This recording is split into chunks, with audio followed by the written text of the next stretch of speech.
Welcome to the Rim Break Rodeo. We hope this video helps.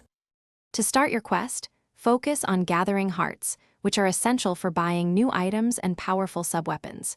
Your very first purchase should be the Holy Water, available for 50 hearts in the town of Jova. This item is crucial for revealing hidden blocks and progressing through the game.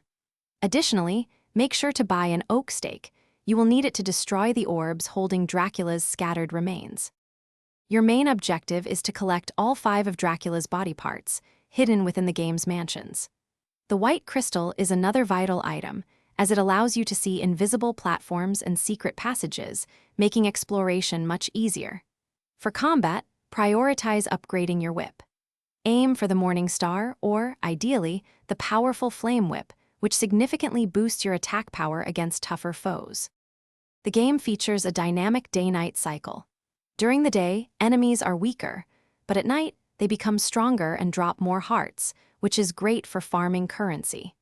Always speak to townspeople during daylight hours for crucial hints and to buy items as they disappear at night. Remember, time freezes when you are inside mansions, providing a safe haven for planning and exploration without the clock ticking. Once you have gathered all 5 of Dracula's body parts and the magic cross, you can finally enter his castle. For the final confrontation, the Sacred Flame subweapon is incredibly effective.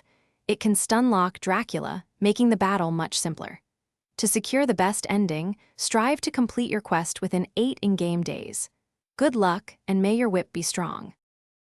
Thanks for watching. Consider subscribing if we helped you.